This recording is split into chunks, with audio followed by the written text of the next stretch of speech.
ውድ ሐመር ቤተሰቦች እንደምን አላችሁ? ዛሬ ዓለማችን በአንድ በኩል በዲፕሎማሲያዊ ተስፋ በሌላ በኩል ደግሞ ወደማይመለስ መጠነ ሰፊ ጥፋት በሚወስድ ቀጭን መስመር ላይ ቆማለች። በአሁኑ ሰዓት መላው ዓለም ትንፋሹን ዋጥ አድርጎ የሚጠብቀው የታሪክ ምዕራፍ ላይ ደርሷል።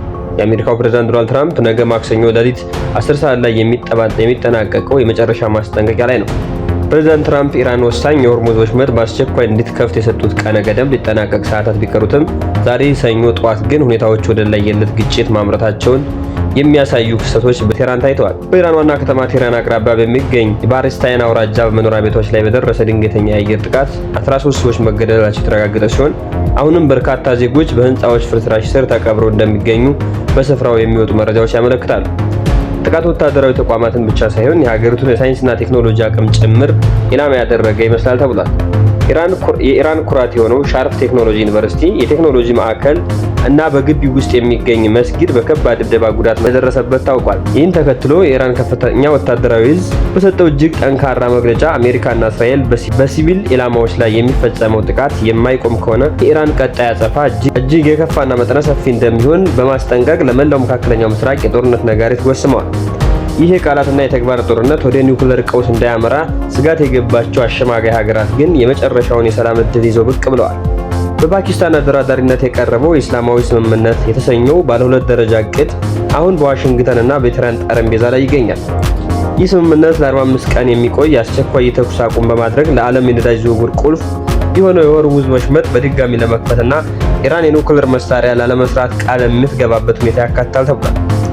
የፓኪስታን የጦር አዛዥ ፊልድ ማርሻል ኤሳም የአሜሪካው ምክትል ፕሬዝዳንት ጂድ ቫንስ እና የኢራን ውጭ ጉዳይ ሚኒስትር አባስ አርግቺ ጋር ሌሊት ሙሉ በዲጂታል መንገድ ሲደራደሩ ያደሩ ቢሆንም ፍራቻው ግን ገና አልተገፈፈም። ፕሬዝዳንት ትራምፕ ስምምነት ላይ ለመድረስ ጥሩ እድል አለ ቢሉም ኢራን ወሽመጡን የሚጠቀሙ መርከቦች ላይ በጦርነት ለደረሰ ጉዳት ካሳ የሚውል ቀረጥ ለመቀረጥ ማቀዷን ተከትሎ ስምምነት ላይ ካልደረሱ ሁሉንም ነገር አጋያለሁ የሚል ዛቻቸውን ይበልጥ አጠናክረውታል። በዚህ ዓለም አቀፍ ትርምስ ውስጥ የኢትዮጵያ ስትራቴጂካዊና ዲፕሎማሲያዊ ጉዳዮች የራሳቸውን ንዝረት ፈጥረዋል። በኢትዮጵያ የኢራን ባለሙሉ ስልጣን አምባሳደር አሊ ሀገራችን የባህር በር ለማግኘት የምታደርገውን ጥረት ተገቢና ወቅታዊ ለቀጠናው መረጋጋት ወሳኝ መሆኑን ገልጸዋል። ኢትዮጵያ ለዓለም አቀፍ መድረክ እያደረገች ያለችውን ዲፕሎማሲያዊ ግፊት ትልቅ ስኬት ቢሆንም በሀገር ውስጥ ግን የአቋም ልዩነቶች እየታዩ ነው ተብሏል። ኡስታዝ አህመድ ጀማል የኢትዮጵያ የተባበሩት መንግስታት ድርጅት ለእስራኤል የስፍራ ግንባታ የሚቋቋመውን ውሳኔ ባለመደገፏ ይህ ውሳኔ የገዛ መሬትን ለባዕድ ወረራ አሳልፎ ከመስጠት ጋር ይቆጠራል ሲል መንግስት አቋምን እንዲመረምር ጠይቋል። በተመሳሳይ ሰዓት መጋቢት 26 ቀን የኤርትራ ሰራዊት ወደ ሽራሮ ከተማ መግባቱ መዘገቡ በሰሜኑ የሀገራችን ክፍል የፕሪቶሪያውን ስምምነት የመጣውን ሰላም ዳግም ስጋት ላይ ጥሎታል ተብሏል። በሌላ በኩል የኢትዮጵያ ፈጠራና ቴክኖሎጂ ዓለም አቀፍ ተጽዕኖ እያሳደገ መሆኑን የሚያሳይ አበረታች ዜና ተሰምቷል። ተጽዕኖ እያሳደገች መሆኑን የሚያሳይ አበረታች ዜና ከምዕራብ አፍሪካ ተሰምቷል።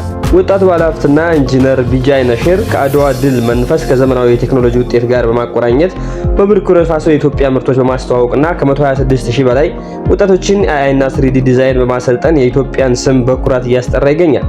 ይህ በእንዲህ እንዳለ የአሜሪካ ፕሬዝዳንት ዶናልድ ትራምፕ ወደ አእምሮ ሕክምና ማዕከል ገብተዋል ተብሎ ማህበራዊ ሚዲያ የተናፈሰው ወሬ ከእውቀት የራቀን መሆኑን ዋይት ሃውስ አረጋግጧል። ይልቁንም 100 የሚሆኑ የዩኤስ ልዩ ኃይሎች አባላት በኢራን ተራራማ ግዛት 7000 ጫማ ከፍታ በመውጣት በቁርጭምጭሚቱ ላይ ጉዳት ደርሶበት ተደብቆ የነበረውን አሜሪካ ፓይለት በስኬት ማዳናቸውን እንደ ትልቅ ወታደራዊ ድል እየተወራ ይገኛል።